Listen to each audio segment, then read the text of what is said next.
Hi, everybody. This is Christy's Clarity, and I just actually am on a minute early. And so I just wanted to banter a little bit and wait for other people to come on and just welcome you to this beautiful morning. It is here in Santa Rosa. We are moving into fall, and it is crisp outside, but then it's going to be hot this afternoon, and I love this kind of weather. So I wonder where you're at and what's going on with your weather. And now it's 10:10. Look at that, the bantering works. So please, if you're on or you come on later, let me know where you're at and what's something glorious about where you live. So today in Christy's Clarity, where I'm going to give you some tips on how to create a life that you love, right? That's what we're here for. I'm going to talk about the book, The Big Leap by Gay Hendricks, and he talks about the hidden barriers that get most of us, that we don't know are running us, and so we can figure out how to move through those hidden barriers. So he talks about 4 of them. And so today I'm going to talk about number 1 hidden barrier, which is feeling fundamentally flawed. Ouch. What does that mean? Feeling fundamentally flawed. I will bet, and in fact, in my practice, my clients, it always comes down to that. That's basically feeling unworthy, right? That's some part of us that feels unworthy. And we pick this stuff up as we come into the world.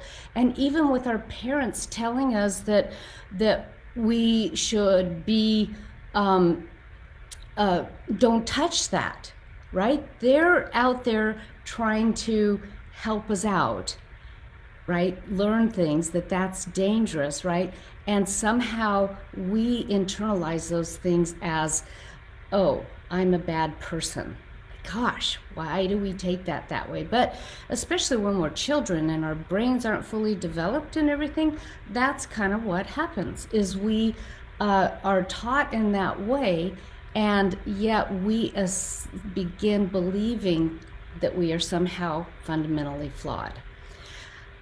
You can go to my YouTube channel and you can see a video that's called Regaining. Here, I have to ask. Nava's here, my assistant, helping me out. Regaining wholeness, and really see how that works. But what I'm going to do today is talk to you a little bit about, first of all, how to identify when you're feeling fundamentally flawed, and then what to do about it.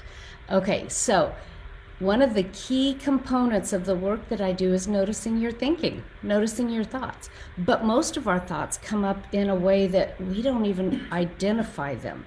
So here's, I'm actually going through a wonderful transformation myself. I'm constantly doing this work.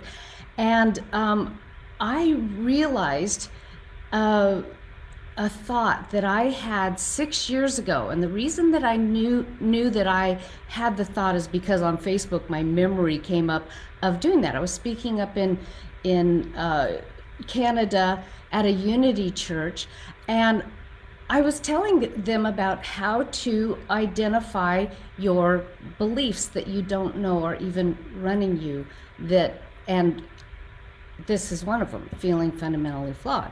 And so right there said, oh, like this. And I pulled up this thought that I didn't realize was running me right there as I was speaking, and had like this amazing revelation.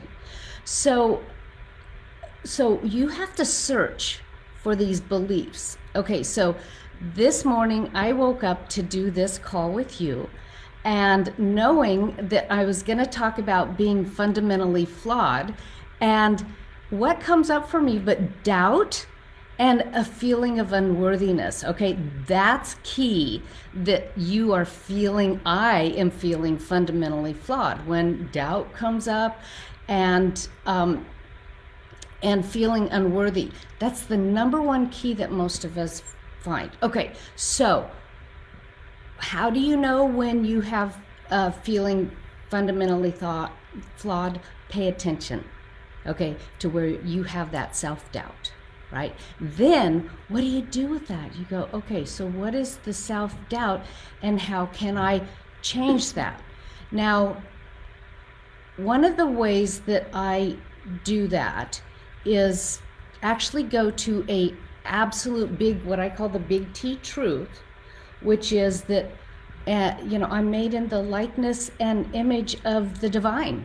I am the divine in expression, or I am here to express the divine in its greatness, right? And so then when I think of that, I think, oh, would the divine want me to think that about myself?